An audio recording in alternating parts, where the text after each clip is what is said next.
Bolsonaro. Será que em algum momento ele não recebeu a adoração que era de Deus para si e está sendo punido, pastor Carlos Cardoso? Eu na realidade tive 2 vezes com ele, né? As 2 vezes. Já com ele? As 2. Tem vídeo dele lá no falando pro. As 2 vezes que eu fui com ele, eu falei que ele tava. Eu falei exatamente isso. Eu falei: todos os pastores que estão à sua volta, eles falam que é tempo de paz e prosperidade e a solução para o Brasil é o arrependimento. Na última vez, foi o dia que ele foi para a Rússia, foi quando ele chegou na Rússia, né, e começou a guerra. E eu falei muito tempo com ele, eu falei: olha, Deus não falou para Nínive se arrepender. Deus falou que Nínive seria destruída. E o presidente, o líder de Nínive, chamou o povo ao arrependimento. E eu falei: o senhor, como presidente da nação, pode chamar o Brasil ao arrependimento. E, infelizmente, é o que você falou, né? Por exemplo, da primeira vez, que foi bem na pandemia mesmo, em lockdown e tal, os repórteres da CNN, SBT, Globo, todos me chamaram depois e falaram: o senhor foi o único pastor que veio aqui e falou a verdade. Porque todo mundo vem aqui só para elogiar ele e nunca confronta ele. Só para ficar de... Então, e era isso, né? Só que agora, cadê? Né? Aí vem, e aí a gente vê outra questão que a gente tocou aqui, e eu perdi muito seguidor na campanha, porque eu já alertava que ele ia perder. A The Economist é um termômetro mundial que já mostrava ele perdendo a eleição.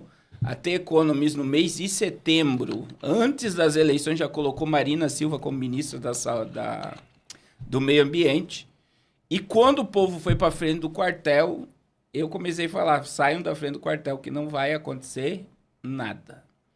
Então, e aí o povo se revoltou.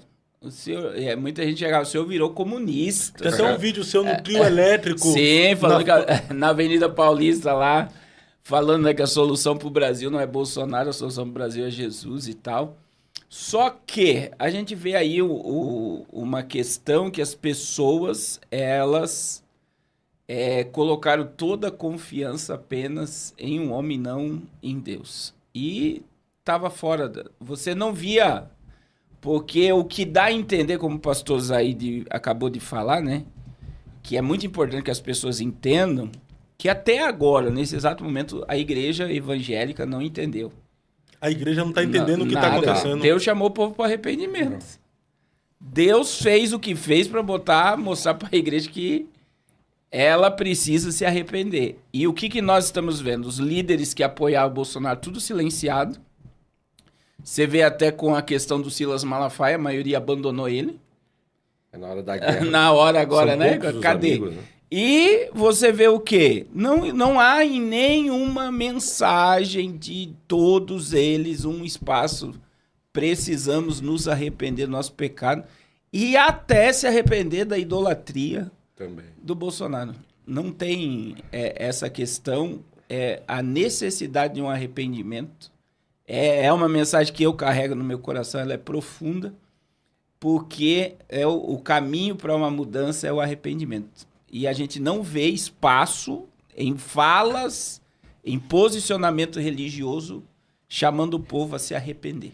E é um detalhe aqui, até nas manifestações que nós estamos fazendo, que pastores que eu admiro e respeito estão fazendo, manifestações políticas, pro anistia, que é válido e louvável, válido, mas o que está faltando? Precisava fazer uma manifestação dessa aí, mas apregoar um jejum, sim, apregoar o arrependimento, sim, né? Sim. Uma proclamação do dia de santidade ao Senhor, como Israel fazia, sim, né, pastor? Porque, além de ser algo natural, ideológico, é também algo muito espiritual, conforme o Senhor sempre fala. Sim, porque depois de um jejum, igual o pessoal, os judeus fazem muito, o Yom Kippur, por exemplo, os judeus dizem que a questão de Nínive foi bem nesse período de Yom Kippur. Sim. Então, tem um peso isso no mundo espiritual muito grande, sabe? De um povo se arrepender, de um povo se quebrantar. Eu falei aqui, acho que eu ia falar live passado, podcast passado, são 4 coisas que mudam decretos. Uma delas é arrependimento. É techuvá. Quando a pessoa se arrepende de fato, aquilo muda um decreto na vida dela. Olha só, Êxodo capítulo 2, versículo 23. O povo está escravo, mas eles clamam a Deus, pedindo para Deus libertar eles daquela escravidão. O que Deus faz? Deus é estrategista, Deus é um Deus de guerra, ele é Adonai de Savaot, Senhor dos Exércitos.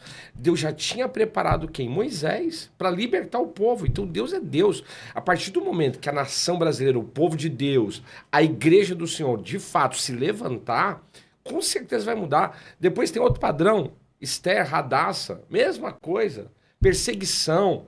Olha só, sentença de morte. Que você acha que a mãe é parecido hoje no cenário político? E a Bíblia diz assim, ó, em Êxodo, e ouviu Deus o gemido do seu povo e por isso desceu para livrá-los, né? Olha só. Aí você pega a Amã. A Amã liberou um decreto, uma sentença. O que Esther faz? Não, vamos apregoar um jejum de 3 dias. De 3 dias. A sentença foi quebrada e aí a gente sabe, né? É pregação de muita gente.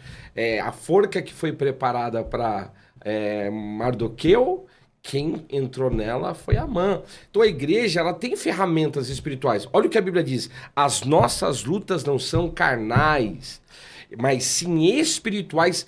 As nossas armas, perdão, não são carnais, mas sim espirituais e poderosas em Deus para destruir fortalezas. Então a gente tem armas espirituais, a gente tem ferramentas espirituais que a gente como igreja tem que utilizar. Agora, em que sentido? Oração, jejum, perdão, porque a gente tem que perdoar esse povo. Alexandre de Moraes tem que liberar perdão para ele todo dia. É preciso. Mas é verdade, porque o povo fala mal, mas o povo não ora pela pessoa. A gente está indo na contramão do evangelho. As pessoas criticam, falam mal do Lula, falam mal do Alexandre de Moraes, mas isso no espiritual, quem está vencendo? É o inimigo. Porque o que a gente tinha que fazer como igreja? Senhor, tem misericórdia da vida deles, traz salvação na vida deles, traz mudança na vida deles. Por mais que eles não se arrependam, no mundo espiritual não abro legalidade para o inimigo agir. Agora, quando eu fico murmurando, quando eu fico reclamando, quando eu fico lançando palavras, o inimigo está ganhando força. Por quê? A murmuração, a Bíblia diz, 1 Coríntios 10:10, é só ler lá. Aquele que murmura, um espírito de destruição acompanhará. Quando a nação só murmura politicamente falando, quem age? Espírito de destruição. É o que a gente vê na nação brasileira. Então a gente precisa se levantar como igreja. Precisamos parar de murmurar e começar a declarar. Claro, a gente sabe aqui, igual o pastor Cardoso, outros pastores vêm aqui e fazem abordagens no sentido, né, de cenários, o que pode acontecer, o que não pode acontecer. Normal isso, mas nós como pastores e como igreja não temos que murmurar. Nós temos que se levantar, orar, clamar pela nação. Porque certamente, pastor Fábio, Deus visitará a nossa nação. Pastor, é muito bonito, poético falar isso. Mas em meio às injustiças, Miqueias também profetizou, né? Ó inimiga minha, não te alegres a meu respeito. Ainda que eu tenha caído, levantar-me-ei. E aí ele libera uma sentença. Deus fará justiça. E os meus inimigos serão pisados como as lamas. Mas aí ele é profeta, né? Ele tá vendo o mundo espiritual. Mas eu também sou profeta. Mas aí assim... Esses caras injustos aí precisam ser pisados igual a lama, ué. Mas a gente ora. A sentença, ela virá. De alguma forma. Mas e se eles se arrependerem amanhã? Enquanto a vida, a esperança. Aí se torna meu irmão em Cristo. Olha Paulo. Olha a vida de Paulo. Era perseguidor da igreja também. Então, assim, a gente tem que pregar um evangelho e viver ele. Agora, não estou falando assim que é tudo lindo, maravilhoso, que é flores, não estou falando nada disso. Mas a nossa posição em Cristo pela palavra tem que ser de orar, tem que ser de clamar. Agora, é óbvio, estão mexendo com o povo de Deus? Existe uma perseguição, não só política, mas religiosa também? Pode se preparar, queridos. Deus é Deus para julgar. E Deus julga mesmo.